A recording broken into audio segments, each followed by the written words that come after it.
پاکستان کے سابق وزیر اعظم میاں نواز شریف نے اپنے جلسہ عام میں آ، ایک نان نکاتی ایجنڈا کا اعلان کیا ہے۔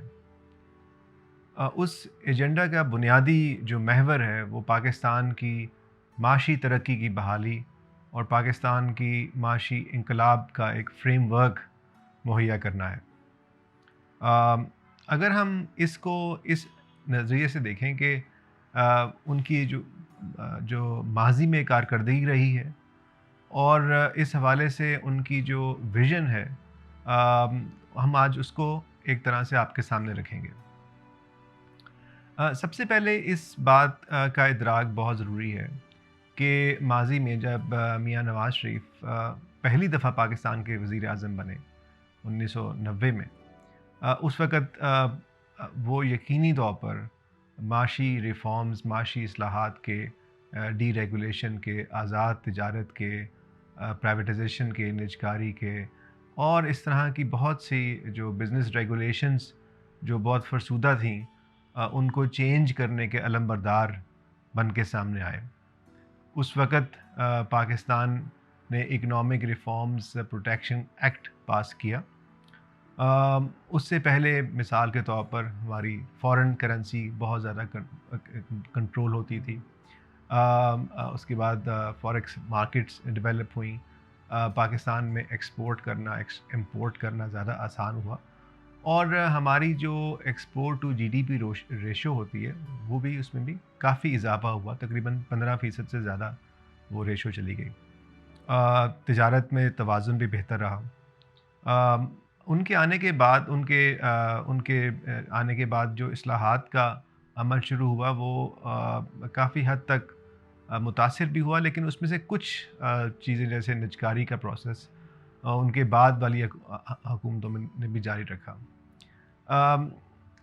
اگرچہ ہم یہ کہہ سکتے ہیں کہ بہت زیادہ دیر تک ہم سسٹینڈ گروتھ نہیں لا سکے کیونکہ پالیسیز میں تبدیلی آتی رہی، جیسے ہم نے پہلے ٹریڈ لبرلائزیشن کے ایکسپیرینس کو دیکھا، اس کے بعد یہ دیکھا کہ وہ ٹریڈ کو دوبارہ پروٹیکشن کی طرف گئی اور ٹیرف دوبارہ بڑھے۔ حال ہی میں جب پچھلے کچھ عرصے میں میاں صاحب دوبارہ وزیر اعظم بنے 2013 اور 2018 کے درمیان 4 سال کے لیے تقریباً وہ وزیر اعظم رہے، اس وقت ان کی معاشی پالیسی کا محور اصلاحات نہیں تھیں بلکہ سی پیک تھا۔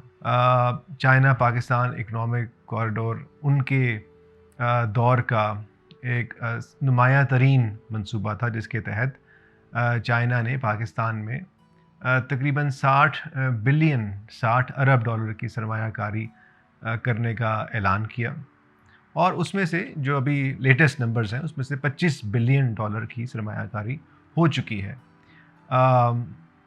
اگرچہ ہمیں بتایا گیا تھا کہ سی پیک پاکستان کی معیشت کے لیے ایک گیم چینجر ثابت ہوگا، جس کے بعد پاکستان کے لیے معاشی خوشحالی کے دروازے کھل جائیں گے، لیکن باوجود ایسا نہ ہو سکا۔ پی ایم ایل این کے جو قائدین ہیں وہ ہمیں یہ بتاتے ہیں کہ اس کی بڑی وجہ معاشی استحکام اور سیاسی استحکام تھا، یعنی وہ پالیسیز جو اس زمانے میں شروع ہوئیں وہ جاری نہ رہ سکیں، اور پی ٹی آئی اور عمران خان کی حکومت میں سی پیک کی رفتار کو بھی کافی دھچکا لگا، بہت سے پروجیکٹس کے اوپر عمل درآمد بند ہو گیا، اور ایسے اسٹیٹمنٹس بھی سامنے آئے جس سے چائنا کا جو اعتماد تھا پاکستان کی حکومت کے اوپر وہ کافی کم ہوا۔ یہ ساری باتیں حقائق پر مبنی ہیں، لیکن ایک اس سے قطع نظر اگر ہم سی پیک کو ایک معاشی روڈ میپ کے طور پر دیکھیں، گیم چینجر کے طور پر دیکھیں، تو میری رائے اب یہ بنتی ہے کہ شاید یہ ایسا نہیں تھا۔ اگر سی پیک اپنی پوری اپنی اوریجنل شکل میں امپلیمنٹ بھی ہو جاتا، انڈسٹریل زونز بھی ہم اس طرف جاتے، تو تب بھی جب تک پاکستان کے اندر پاکستان کی اپنی مینوفیکچرنگ کی فیسلٹیز، پاکستان کا ڈومیسٹک سیکٹر، پاکستان کا پروڈکٹیو سیکٹر جس میں پاکستان کے رورل سیکٹر بھی شامل ہے، انڈسٹریل سیکٹر بھی شامل ہے، ایگریکلچر سیکٹر بھی شامل ہے، جب تک وہ ٹرانسفارم نہ ہو تو اس وقت تک اس طرح کی جو باہر سے آنے والی سرمایہ کاری پاکستان کے لیے معاشی ترقی کی بنیاد نہیں بن سکتی. ہمارے انسٹیٹیوٹ نے، پرائم انسٹیٹیوٹ نے 2013 اور 17 اور 18 کے درمیان PMLN کے اکنامک روڈ میپ کے اوپر ایک سکور کارڈ جاری کیا جو ہم ہر 6 مہینے کے بعد پبلش کرتے تھے. آج میاں صاحب ان 9 نکات میں اس میں سے کئی اس ایجنڈا کے کئی پوائنٹس کا حوالہ دے رہے ہیں. مثلاً انہوں نے یہ کہا ہے کہ ہم ٹیکس اصلاحات کریں گے. بہت اچھی بات ہے، لیکن کیا آخری اس دور میں جب وہ وزیر اعظم تھے کیا انہوں نے ٹیکس اصلاحات کی؟ مجھے یاد پڑتا ہے کہ ہمارا جو فائنل سکور تھا ٹیکس اصلاحات کے اوپر وہ 100 میں سے 20 نمبر ہم نے ان کی حکومت کو دیے تھے. یعنی ٹیکس اصلاحات میں ان کی کارکردگی نہ ہونے کے برابر تھی. اس کے باوجود یہ کہنا کہ ہم نے ٹیکس ریونیو میں اضافہ کیا ہے، یہ اس امر کی یقیناً نکاسی کرتا ہے کہ FBR کے اندر کچھ ایفیشنسی کے پوائنٹ آف ویو سے بہتری آئی ہوگی، یا ہم نے امپورٹس کو زیادہ ٹیکس کا ریونیو جو سورس بنا لیا ہے اس کی وجہ سے ہمارا ٹیکس ریونیو بڑھ گیا، لیکن ہماری بیس نہیں بڑھی ہے. ہمارے جو سیلز ٹیکس کے اندر ہمارا جو نمبر ہے رجسٹرڈ کا وہ بہت کم ہے. تو ہم اصلاحات کی طرف نہیں گئے ہیں، ہم نے زیادہ ریونیو کو میکسیمائز کیا ہے. اسی طرح اگر ہم یہ دیکھیں کہ یہ بات بڑی خوشائند لگتی ہے کہ ہم توانائی کے شعبے میں بہتری لے کے آئیں گے. وہ یقیناً اس وقت بھی بہتری آئی. بہتری اس انداز میں آئی کہ پہلے بہت زیادہ لوڈ شیڈنگ تھی، اس لوڈ شیڈنگ کا کافی حد تک خاتمہ ہوا اور جو نئے پاور پلانٹس لگے. لیکن اگر آپ یہ دیکھیں اس وقت بھی بہت سے ماہرین ہم یہ کہتے تھے کہ جہاں ہمیں جنریشن میں زیادہ جانے کی ضرورت ہے وہاں ہمیں ڈسٹریبیوشن کو، نظام کو، ٹرانسمیشن کے نظام کو زیادہ بہتر کرنے کی ضرورت ہے. اس طرف توجہ نہیں گئی اور صرف نئے منصوبے لگانے کی طرف توجہ رہی، جس کی وجہ سے آج بھی ہمارے یہاں ایک یونیک کرائسس ہے کہ بجلی بہت زیادہ ہمارے پاس موجود ہے. اپنی ڈیمانڈ سے بھی زیادہ ہمارے پاس بجلی موجود ہے. اگر ہماری ڈیمانڈ 28,000 میگا واٹس ہے تو ہمارے پاس کچھ 40,000 یا 42,000 میگا واٹ کی کیپیسٹی موجود ہے، لیکن ہم اب اس کیپیسٹی کو استعمال نہیں کر سکتے کیونکہ ڈیمانڈ اس طرح ایگزسٹ نہیں کرتی ہے. جس 9 نکاتی ایجنڈا کی میاں صاحب بات کر رہے ہیں اس میں یہ سارے وہی اعلانات ہیں، یہ ویسے منصوبے ہیں جو ہم نے پہلے بھی سنے ہیں، لیکن اب ان کو اپنی حکمت عملی کو بہت تبدیل کرنے کی ضرورت ہے. جیسے ہم نے پہلے ہم کہتے تھے اور پہلے میاں صاحب بھی کہتے تھے کہ ہمیں اپنی ایکسپورٹس کو بڑھانا ہے.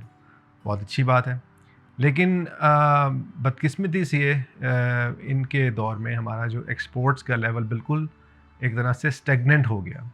ہمارے باہر سے انویسٹمنٹ آ رہی تھی لیکن وہ انویسٹمنٹ ہمارے کسی مینوفیکچرنگ پروڈکٹیو سیکٹر میں، فیکٹریز میں نہیں لگ رہی تھی. ہم کوئی اس سے زیادہ بہتر اپنی کوئی پیداوار میں اضافہ نہیں کر رہے تھے، بلکہ وہ انفراسٹرکچر میں جا رہی تھی. اور اس کی وجہ سے ہم نے دنیا میں اپنا جو انٹرنیشنل مارکیٹ میں وہ شیئر بڑھایا نہیں ہے، بلکہ وہ ہمارا شیئر بتدریج کم ہوا ہے.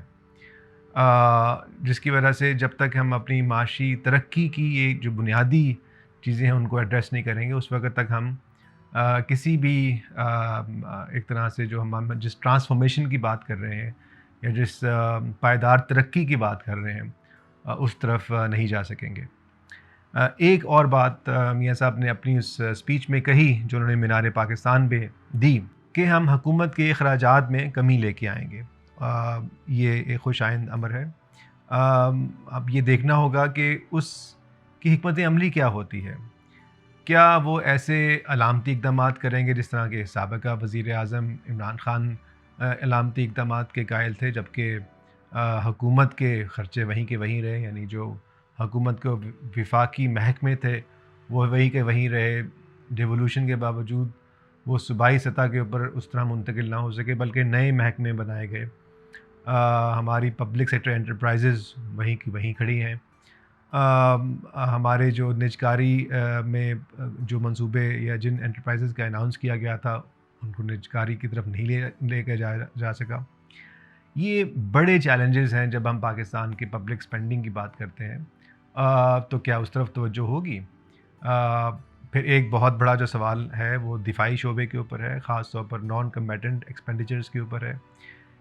کیا میاں صاحب جب یہ اپنا ایجنڈا کو حکمت عملی کی طرف لے کر جائیں گے، یہ بتائیں گے کہ اس کو انہوں نے کیسے اچیو کرنا ہے، تو کیا وہ اس طرف بھی توجہ دے پائیں گے؟ اس طرح کے بہت سارے سوالات ہیں جو اس وقت ہمارے سامنے ہیں، اور یہ البتہ ایک خوش آئند امر یہ ہے، اور مجھے امید ہے کہ باقی جو سیاسی جماعتیں ہیں، پاکستان کی تمام سیاسی جماعتیں، وہ اپنی کیمپین کا محور وہ معاشی بحالی، معاشی ترقی، روزگار، غربت کے خاتمے جیسے اہداف پر رکھیں گی، اور جو سیاسی انتقام ہے اس سے دور رہیں گی، احتساب کے خالی نعروں سے دور رہیں گی۔ جب تک کہ ہم اپنی معیشت کو بہتر نہیں کر سکتے، اس وقت تک ہماری جو معاشرے میں ہمارے لوگ ہیں، ہمارے خاندان ہیں، وہ ترقی نہیں کر سکیں گے، وہ ان کی انکم میں اضافہ نہیں ہوگا، ان میں خوشحالی نہیں آئے گی۔